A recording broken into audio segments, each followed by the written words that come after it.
ये पता है। Hello friends, welcome back to our channel Rashmo. आज हम डिस्कस करने वाले हैं कि अगर आपका स्टेटस ऑब्जेक्टेड है और ऑब्जेक्टेड एक रीज़न नहीं दो रीज़न है, मतलब कि सेक्शन 91A का ऑब्जेक्शन भी आ रखा है एंड सेक्शन 11 का ऑब्जेक्शन भी आ रखा है, तो वो रीज़न क्या रहा होगा जिससे ऑब्जेक्शन आया, हम इस ऑब्जेक्शन को अवॉइड कैसे कर सकते हैं, और अब आ गया है तो आगे का स्टेप क्या होना चाहिए। क्या आपके पास आपकी एप्लीकेशन में भी स्टेटस ऑब्जेक्टेड दिखा रहा और एग्जामिनेशन रिपोर्ट कुछ ऐसी आई है जो कहती है सेक्शन 91A का objection which says the trademark is devoid of any distinctive character, that is to say it is not capable of distinguishing the goods or services of one person from those of another person. Second, the objection is raised under section 11, that is the mark is identical or similar to earlier marks in respect of identical or similar description of goods, and because of such identity or similarity there exists a likelihood of confusion on the part of the public. ये क्या ही बोल गए examination report, क्या समझाना चाह रही है, objection आया क्यों है, आइए समझते हैं। सेक्शन 91A और सेक्शन 11 एक्चुअली क्या चीज़ों को रोकते हैं। सेक्शन 9 बोलता है कि आपके ट्रेडमार्क में वो वर्ड्स या वो कैरेक्टर्स हैं अगर जो जेनरिक नेचर के हैं, जैसे कि जेनरिक नेचर मतलब कि हम जो नॉर्मल वर्ड्स यूज़ करते हैं डेली लैंग्वेज में, जैसे कि chair, table, fashion, home, kitchen, ये वर्ड्स का आप अगर ट्रेडमार्क लेना चाहते हो, आपके ट्रेडमार्क में अगर ये जेनरिक नेचर वर्ड्स है तो आपको 91A उसे रोक देगा, क्योंकि रजिस्ट्री ट्रेडमार्क कभी नहीं चाहेगी कि जेनरिक नेचर के वर्ड्स का कॉपीराइट या ट्रेडमार्क या राइट प्रोटेक्शन किसी एक पर्सन को मिले। इस केस में इसीलिए सेक्शन 91A का ऑब्जेक्शन आ जाता है। और सेक्शन 11 क्या कहता है कि आपका जो ट्रेडमार्क अगर आपके ट्रेडमार्क और किसी और के ट्रेडमार्क में कंफ्यूजन क्रिएट कर रहा है, मतलब कि किसी और जो रजिस्टर्ड ट्रेडमार्क है या जो किसी ने पहले अप्लाई कर रखा है उस ट्रेडमार्क और आपके ट्रेडमार्क में कोई डिफरेंस नहीं है और आइडेंटिकल है उन्हीं गुड्स या सिमिलर गुड्स के रिलेटेड, तो उस केस में सेक्शन 11 का ऑब्जेक्शन आ जाएगा, क्योंकि ऐसे केस में हो जाएगा पब्लिक को कंफ्यूजन कि क्या आप वही वाले रजिस्टर्ड ओनर तो नहीं हो जो पहले से रजिस्टर्ड है, क्योंकि आपका और उनका ट्रेडमार्क सिमिलर है। तो सेक्शन 11 इस चीज़ को रोकती है ताकि पब्लिक को कंफ्यूजन ना हो। तो मतलब कि आपका ऑब्जेक्शन इसीलिए आया होगा या आप तो आपने साथ में दो चीज़ें, आपका ट्रेडमार्क एक तो जेनरिक नेचर के वर्ड्स यूज़ कर रहा होगा और साथ में आपने एग्जिस्टिंग वाले ट्रेडमार्क से मिलता जुलता नाम ले लिया होगा। आइए इसको थोड़े एग्जाम्पल से समझते हैं। जैसे कि cheerup.com ऑलरेडी रजिस्टर्ड था और आपने चाहा कि आपका cheerup क्राउन रजिस्टर्ड हो जाए। अब एक तो सेक्शन 91A मना करता है कि आप ये क्राउन वर्ड्स, चेयर वर्ड्स को अवॉइड करें, क्योंकि अगर आपको इन वर्ड्स की प्रोटेक्शन मिल जाएगी तो बाकी इन वर्ड्स को नहीं यूज़ कर सकते। इसीलिए अगर आपका ट्रेडमार्क पूरा का पूरा उसी पे डिपेंडेंट है जो जेनरिक नेचर वर्ड है, प्लस सेक्शन 11 का ऑब्जेक्शन इसलिए आ जाएगा क्योंकि cheerup.com वॉज ऑलरेडी रजिस्टर्ड, तो cheerup वर्ड से मिलता जुलता आपने ले लिया, तो सेक्शन 91A एंड 11 दोनों का ऑब्जेक्शन आ जाएगा ऐसे केस में। वैसे ही फ्रेशो वर्ड ऑलरेडी रजिस्टर्ड था, आपने कहा हम फ्रेशो मेनिया करवाएंगे। फ्रेशो मेनिया वर्ड क्या है, अब फ्रेशो भी तो फ्रेशो वर्ड तो था ही, तो फ्रेशो मेनिया लगाने से आपने ले लिया सिमिलर ट्रेडमार्क, सेक्शन 11 में फंस जाएगा। और फ्रेश वर्ड, फ्रेशो वर्ड ये जनरल वर्ड्स होते हैं, जेनरिक नेचर के वर्ड्स हैं, 91A इसे रोक देगा।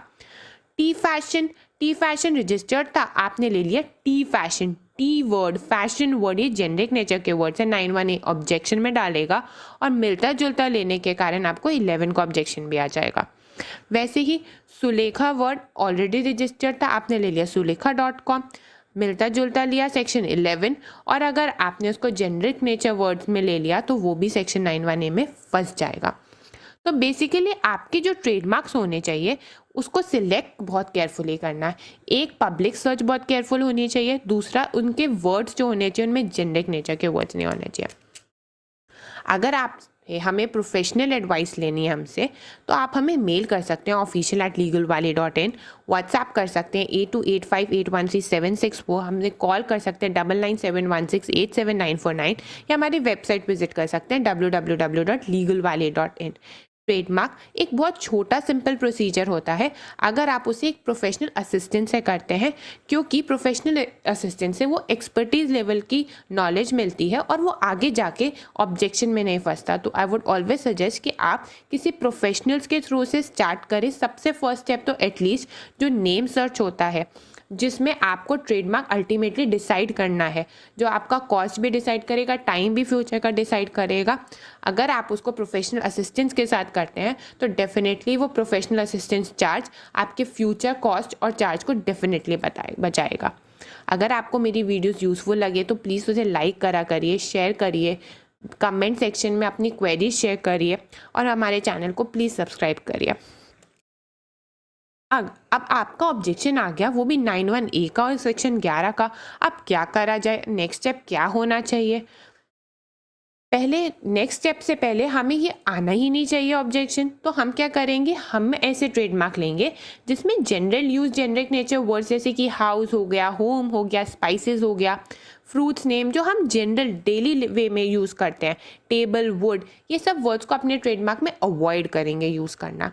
हम कुछ ऐसे वर्ड्स लेंगे जो हमने खुद इन्वेंट कर रखे हो, जो हमारे डिक्शनरी मीनिंग वर्ड्स ना हो।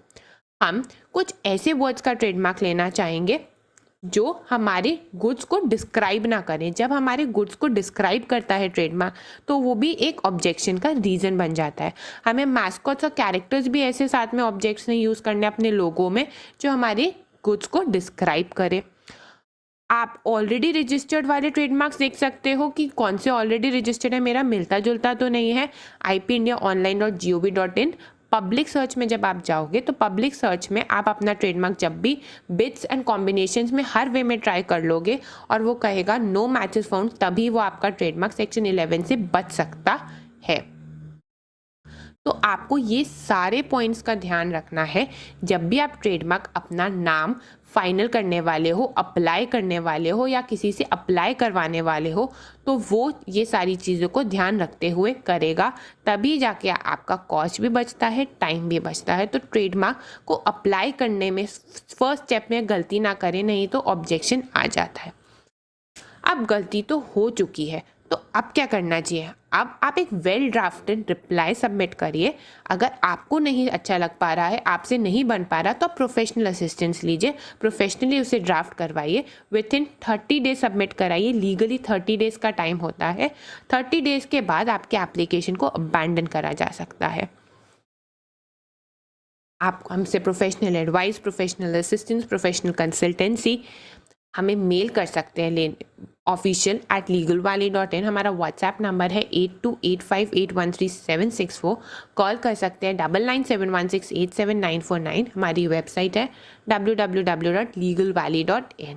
अगर आपको हमारी वीडियोस यूज़फुल लगती हैं तो प्लीज़ लाइक करा करिए, शेयर करिए, सब्सक्राइब करिए। कमेंट सेक्शन में बताइए किस टाइप की और वीडियोस आपको देखनी है, किस टाइप की नॉलेज आपको और चाहिए, और हमारे सब चैनल को सब्सक्राइब करिए। Thank you.